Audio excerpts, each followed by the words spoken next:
Hello, I'm Mario Toneguzzi, managing editor of Canada's Entrepreneur. Joining me today on Edmonton's podcast is Samir Dar, who is founder and CEO of NiaHealth. Thanks, Samir, for joining us today. It's thrilled to be here. Thanks for having me, Mario.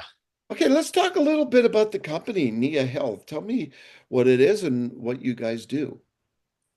Yeah, so we're Canada's first end-to-end proactive health platform. So we put together advanced diagnostics, clinical consultation, and wearable integration in one cohesive platform that allows Canadians at an accessible price point to get access to best-in-class testing and insight around their risk to health span and longevity. And of course, the most actionable set of things that they can do to get in front of that risk, including any transition to primary care. So And when did you start this? we started this about 18 months ago now, and yeah, started it right from Edmonton. And can you maybe describe just a little bit of the genesis of this? How did this idea all come about and why? Yeah, so this is my second business. I previously built and sold a company in the elder tech space. We built a sensing solution for incontinence management in nursing homes. Mm. And as part of that journey, I actually physically lived out of three different nursing homes for 12 months across North America. Mm. And so to me, the impetus or the call to action behind NIA is, how do we keep people healthy as long as possible? Mm. So yeah, that's kind of the inspiration behind it. And of course, I think coming out of COVID, we have folks more and more aware of their health. And there's been a big movement in the longevity space for that consumers are now activated globally towards how do they take more and more ownership over their health. So there's definitely some tailwinds, and then of course in the public system here in Canada, we've got 20% or more of Canadians who still don't have a access to a primary care provider. So I think a bunch of these confluence of forces have made it such that it's a timely problem to be tackling. So, how did you get involved in this sort of the healthcare field? Yeah, I mean, to me, I started my first business right out of undergrad, and the call to action for me going into entrepreneurship was that I wanted to do something that was impactful and meaningful, but wanted to create that impact in a sustainable way and at scale. And it's interesting because in undergrad, I thought I was going to be an investment banker Mm. or be in high finance, and I did summer at Morgan Stanley and other financial institutions during the course of my degree. But I very quickly figured out that that world was not necessarily for me. Mm. And I do have to give a shout out to a program that I got admitted to that made a big difference in my life coming out of undergrad. It's called the Next 36 as part of Next Canada. And they picked at that time they picked 36 graduating undergrads, gave you seed funding to start up a tech venture, and it basically created this avenue or channel through which I could actually see myself going the entrepreneurial route immediately post school, which I had never even contemplated as an option before that. Hmm. Where did you go to school? I went and did my undergrad at the University of Alberta, Ah, and okay. later went and did a master's in China. So Oh, okay. And yeah, what was your master's in? it was in global affairs as part of the Schwarzman Scholars program. I don't know if you're familiar with that, Mario, but Hmm. yeah, I was at Tsinghua University. It was an incredible experience. I still actually learn Mandarin 5 times a week with a tutor. So Oh, it's uh, wow. it's it's it's a journey I'm continuing to invest in. Why? Um, I just think it's a great language to learn, especially if you think about the even in a Canadian context, the rates of immigration and the number of Mandarin speakers that come into the country every year. But just globally, the relevance of it in terms of the number of Mandarin speakers globally. I think too, just as I've realized to myself, as you get older, and especially if you're in more strategic kind of leadership positions, the act of developing a skill and using that part of your brain to and the discipline on a daily basis to basically be, memorizing vocab, and like you don't use that part of your brain as you get older. So I think it's an important it's an important thing to be investing in from my perspective. So Hmm. Now, on your entrepreneurial journey, Samir, when you first started out, what were the toughest challenges you had to overcome? um on this journey, or on kind of all my entrepreneurial journeys Yeah, in particular. just starting and embarking on being an entrepreneur. Yeah, so I would say, I mean, the first thing is always, what's the idea? I mean, it's the thing that you're gonna devote your life to and work 80 or 100-hour weeks for, and stay up all night for, and whatnot. It's and honestly, the decision to commit to an idea actually becomes harder, I think, as you get older, and as you get more experience, it doesn't actually necessarily make it easier. It actually makes it harder in my mind to commit because you just know more.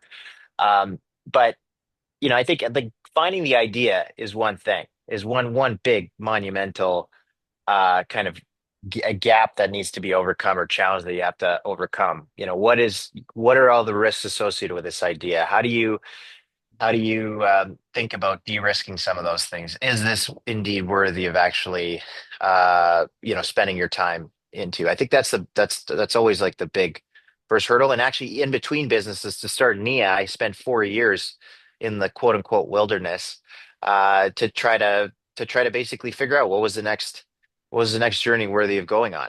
And yeah, this Nia was kind of the consequence of a lot of iteration, many different ideas tried, and a lot of soul searching about what was worthy enough to Yeah. commit to. So that's one big thing. I think the other challenge that is consistent across companies is at the earliest day, it's not just the idea, but it's who do you want to go on the journey with. Um, for me, I have never been animated at the prospect of being a solo founder.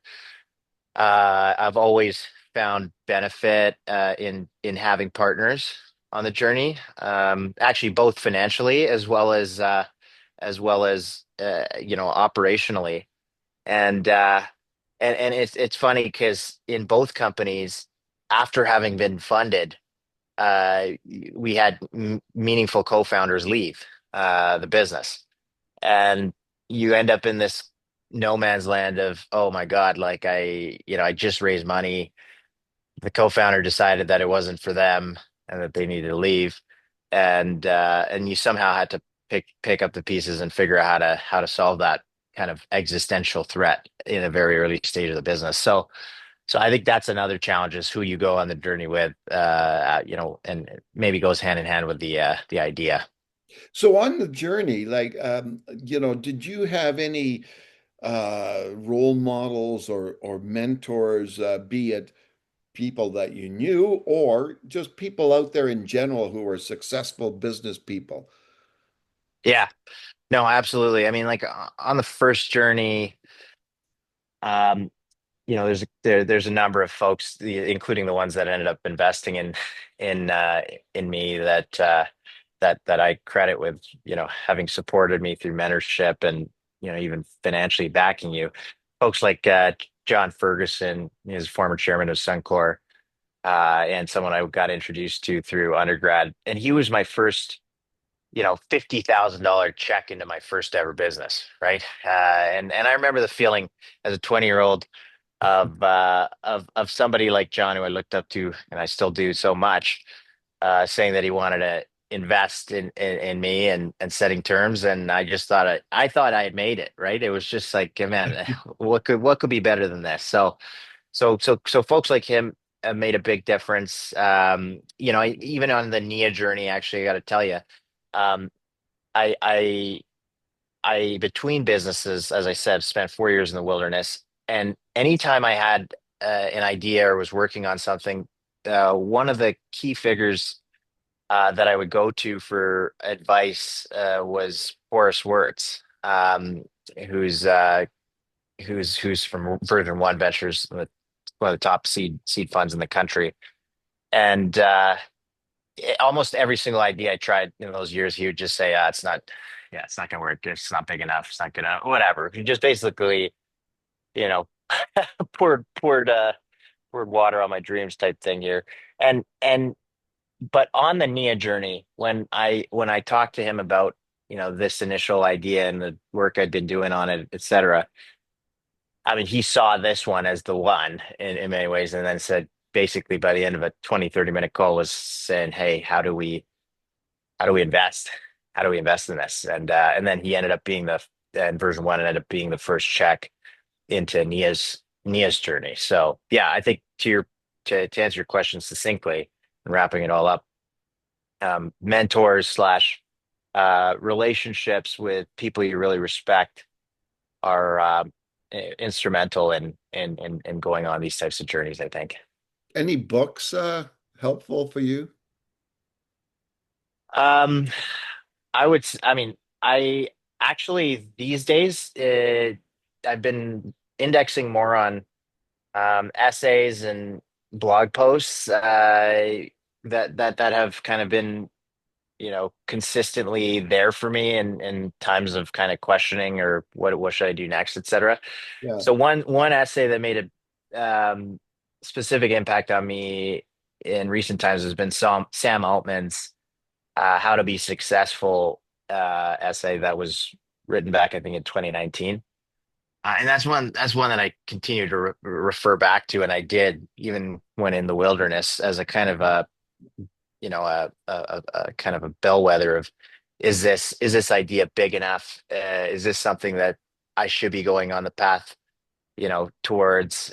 Should I continue down the path? Like, does it meet these types of criteria? And yeah, like it was super impactful. I also think Paul Graham's essays in general, pretty much all of them, are super relevant on the entrepreneurial journey. So Mm. yeah, Yeah. So, what advice would you give a young aspiring entrepreneur? I think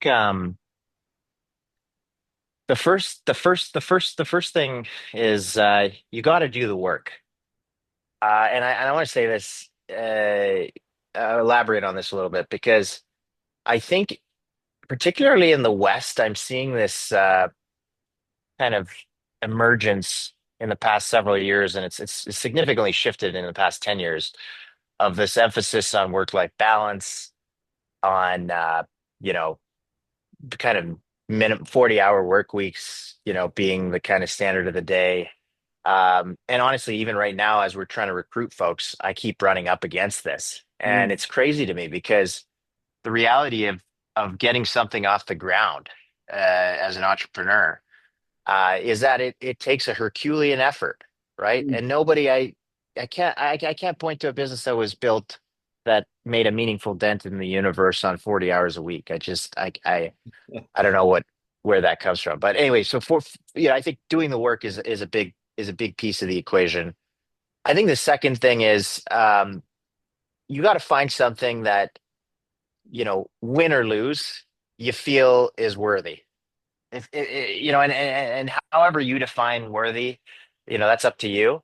But you gotta think long term and be willing to accept the odds that, got a 90% chance of failure, that, working your tail off for that 10%, that it's worth it. And yeah, I mean, I'm super lucky to have found that in the journey at Nia, but as well as my previous journey at Sensassure.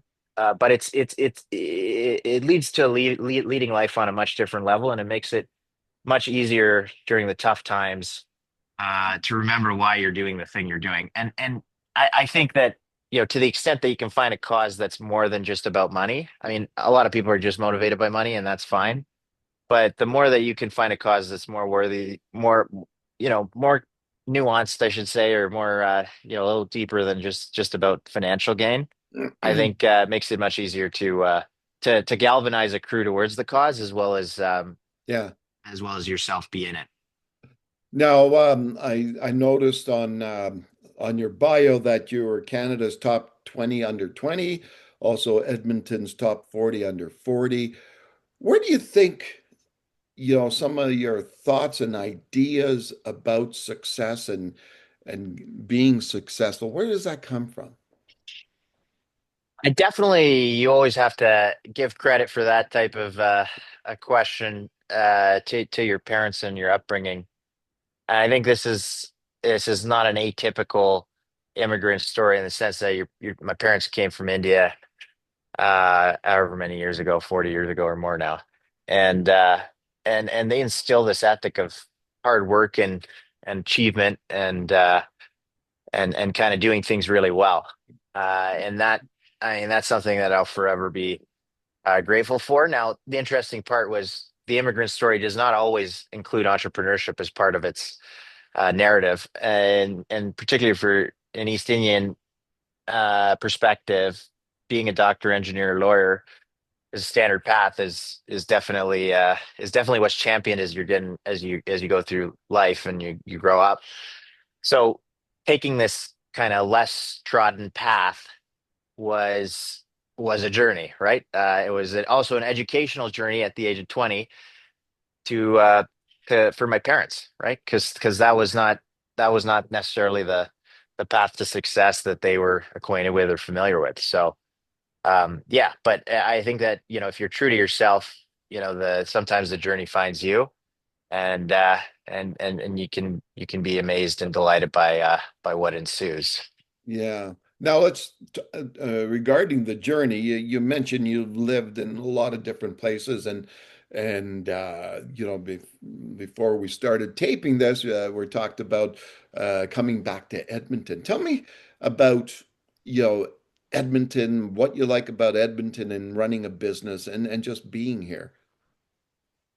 Yeah, so I mean, I've lived in Toronto and other places in the world uh, over 10 years following my undergrad, and I came back to Edmonton a year and a half, 2 years ago to start NIA, partly partly because I realized that there's more to life than just being in a big city and having everybody around you also just trying to hustle and grind it out. I think once you've seen what excellent and great looks like, that never leaves you. And so I think the key thing if you're trying to shoot big is know what good looks like. And then it's up to you to decide where you want to live and all that. And Edmonton to me is I love the people.